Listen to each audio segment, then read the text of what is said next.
బులెటిన్లో breaking news చూస్తున్నాం. 5 ఏళ్ల అనంతరం రాజధాని అమరావతి అభివృద్ధిలో కీలక ముందడుగు పడింది. అధికారంలోకి వచ్చిన కూటమి రాజధాని అమరావతి దృష్టి సారించింది. రాజధానికి శంకుస్థాపన జరిగిన ప్రాంతాన్ని పరిశీలించి అంచనాకొచ్చిన సీఎం చంద్రబాబు నిలిచిపోయిన పనులపై టెక్నికల్ కమిటీని ఏర్పాటు చేశారు. గతంలో నిలిచిపోయిన పనులను ఎలా ముందుకు తీసుకెళ్లాలనే దానిపై ఏర్పాటు చేసిన కమిటీ సిఫార్సులు చేయనుంది. 2.5 సంవత్సరాలలో రాజధాని పనులు పూర్తి చేయాలనే లక్ష్యంగా పెట్టుకుంది ప్రభుత్వం.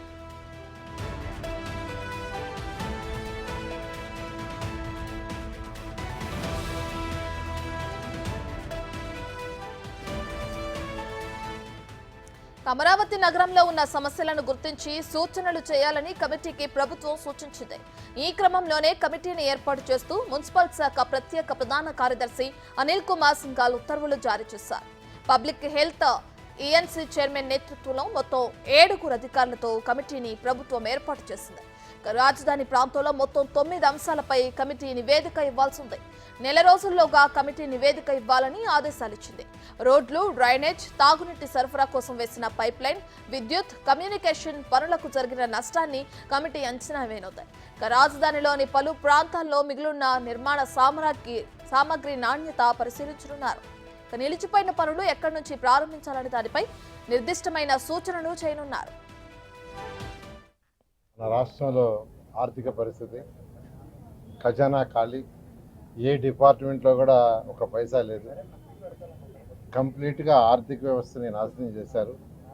ఏ ప్రభుత్వమైనా ఏదైనా ఒక బడ్జెట్ అంటూ ఉంటుంది. ఆ బడ్జెట్కి సంబంధించి ఆ బడ్జెట్కి ఏ అకౌంట్కి అయితే బడ్జెట్లో శాంక్షన్ చేస్తారో దాంట్లో ఖర్చు పెడతారు. అవేమీ లేకుండా కంప్లీట్గా చేశారు. ఇక్కడ యాక్చువల్గా 17 అంగన్వాడీ సెంటర్లు, తర్వాత హెల్త్ సెంటర్స్ ఒక 16, పిహెచ్సిస్, స్కూల్స్ ఒక 14, తర్వాత మల్టీఫంక్షనల్ క్యాంపస్ 1, మొత్తం 48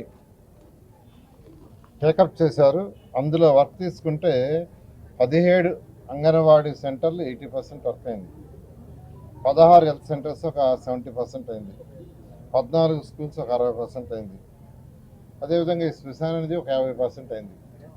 అయితే మిగిలిన వర్క్కి నిన్న అధికారులని, కాంట్రాక్టులు అందరినీ పిలిచి సిఆర్డీఏ కమిషనర్ గారు నేను రివ్యూ చేశాము.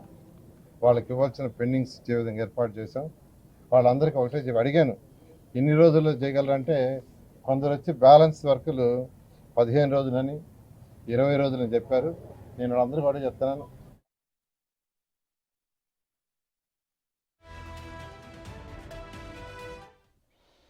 ఇదే అంశానికి సంబంధించి మరింత సమాచారాన్ని మా ప్రతినిధి మల్లికార్జున్ లైవ్ లో అందిస్తారు. మల్లికార్జున్, ఏపీ రాజధాని అమరావతికి సంబంధించి అటు టెక్నికల్ కమిటీని ఏర్పాటు చేశారు చంద్రబాబు నాయుడు 7 అధికారులతో కలిపి. అయితే దీనికి మొత్తం 9 అంశాల గురించి నివేదిక ఇవ్వనుంది కదా, అసలు ఆ 9 అంశాలు ఏంటి మల్లికార్జున్? రత్న, ఏదైతే అమరావతికి సంబంధించి 2017లో శంకుస్థాపన చేయటం, తర్వాత పనులు ప్రారంభించడం, కాంట్రాక్టులు పనులు కూడా వేగవంతంగా చేయటం కూడా జరిగింది. దాంట్లో కొన్ని భవనాలను కూడా 90% పనులు కూడా పూర్తి చేసిన పరిస్థితి 2019 ముందు ఉంది. 2019 నుంచి 24 వరకు 5 సంవత్సరాల కాలంలో కూడా అమరావతిలో ఎలాంటి డెవలప్మెంట్ కానీ నిర్మాణ పనులు కానీ జరగలేదు. ఈ 5 సంవత్సరాల కాలం మొత్తం వృధా అయిపోయింది, అమరావతి నిర్మాణం ముందుకు సాగలేదు అని చెప్పి కూడా ఎన్డీఏ ప్రభుత్వం ఎన్నికల ముందు వీళ్ళందరికీ, అమరావతి రైతులకు కానీ అమరావతిలో ఉన్న రాజధాని సంబంధించిన ఎవరైతే ఉన్నారో నిర్మాణ సంస్థలకు కానీ హామీ ఇవ్వడం జరిగింది. మేము వస్తే కంపల్సరీగా అమరావతిని ఏకైక రాజధానిగా కొనసాగిస్తాం, నిర్మాణ పనులను ప్రారంభిస్తాం, త్వరితగతిన అమరావతిని పూర్తి చేస్తామంటూ కూడా వాళ్ళు హామీ ఇవ్వడం జరిగింది. ఎన్నికల్లో గెలుపొందిన తర్వాత అమరావతిలో ఎప్పుడైతే కౌంటింగ్ ప్రక్రియ పూర్తయిన వెంటనే జూన్ 4వ తారీఖు నుంచే అమరావతిలో అయితే జంగిల్ క్లియరెన్స్ పనులు కొన్ని ప్రారంభించడం కూడా ప్రభుత్వం చూసాం. కూడా తర్వాత ఈ జంగిల్ క్లియరెన్స్కు సంబంధించి పూర్తి స్థాయిలో రైతులకు కేటాయించే రిటర్నబుల్ ఫ్లాట్స్లో కానీ, ప్రైవేట్ సంస్థలకు కేటాయించే ఫ్లాట్స్ కానీ, ప్రభుత్వ సంస్థలకు కేటాయించే ఫ్లాట్స్ కానీ, వీటన్నిటికీ కూడా జంగిల్ క్లియరెన్స్ చేయడానికి టెండర్లు కూడా 39 కోట్లు పెట్టి కూడా పిలవడం కూడా జరిగింది. తర్వాత అసలు నిర్మాణ సంస్థలకు సంబంధించిన నిర్మాణ పనులు ఎప్పుడు ప్రారంభించాలి, అసలు సంబంధించిన సమస్యలు ఏమేమి ఉన్నాయి, తర్వాత రైతులకు సంబంధించిన సమస్యలు ఏమి ఉన్నాయి, వీటన్నిటిపైన కూడా ఒక టెక్నికల్ కమిటీని రాష్ట్ర ప్రభుత్వం నిన్న మధ్యాహ్నం కూడా నియమించడం జరిగింది. ప్రధానంగా 7 అధికారులను, ఏదైతే సిఆర్డీఏతో పాటు ప్రధాన విభాగాలు ఏవైతే రాజధానిలో ఇంక్లూడ్ అయి ఉన్నాయో ఆ ప్రధాన విభాగాలకు సంబంధించిన 7 అధికారులతో ఒక టెక్నికల్ టీంను కూడా ఏర్పాటు చేయడం జరిగింది.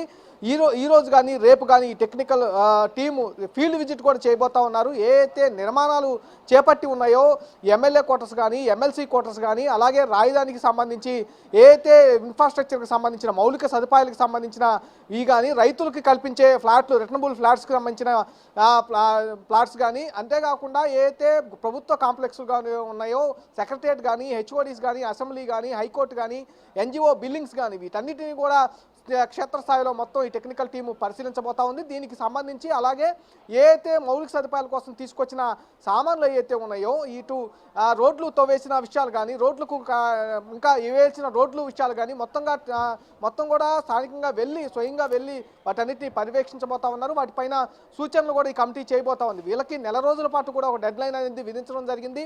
అమరావతి నిర్మాణాన్ని ఇప్పటికే 2.5 సంవత్సరాల్లో పూర్తి చేస్తామని ఒక డెడ్ లైన్ పెట్టుకొని రాష్ట్ర ప్రభుత్వం వెళ్తా ఉన్న నేపథ్యంలో టెక్నికల్గా అసలు ఎలాంటి సమస్యలు ఉన్నాయి, నిర్మాణానికి సంబంధించి కొన్ని నెలల్లో 5 సంవత్సరాల పాటు కూడా నాని ఉన్న బిల్డింగ్లు ఉన్న పరిస్థితి కూడా ఉంది. వాటి సామర్థ్యం ఏంటి, అట్లాగే వారు తీసుకొచ్చిన పరికరాలకు సంబంధించిన సామర్థ్యం ఏంటి, అట్లాగే దాంతోపాటు మౌలిక సదుపాయాలు కల్పించడానికి కేబుల్స్ కానీ అండర్ డ్రైనేజ్కి సంబంధించిన కేబుల్స్ కానీ దాంతోపాటు పైప్ లైన్స్ కానీ ఇవన్నిటిని ఎంతవరకు సామర్థ్యంగా ఉన్నాయి. ఎందుకంటే 5 సంవత్సరాల పాటు వాళ్ళకు తడిచి అలాగే నీళ్ళలో నాని ఉన్నాయి కాబట్టి వాటి సామర్థ్యాన్ని వాటి శక్తిని కూడా అంచనా వేయబోతా ఉన్నారు. వీటన్నిటికీ ఒక టెక్నికల్ టీంని నిన్న నియమించడం జరిగింది. ఇవన్నీ కూడా టెక్నికల్ టీము ఇవాళ కానీ రేపు కానీ ఫీల్డ్ విజిట్ చేసి ఒక నివేదికను రూపొందించబోతా ఉన్నారు. నెల రోజుల తర్వాత ప్రభుత్వానికి ఆ నివేదికను అందించబోతా ఉన్నారు. Right thank you Mallikarjun.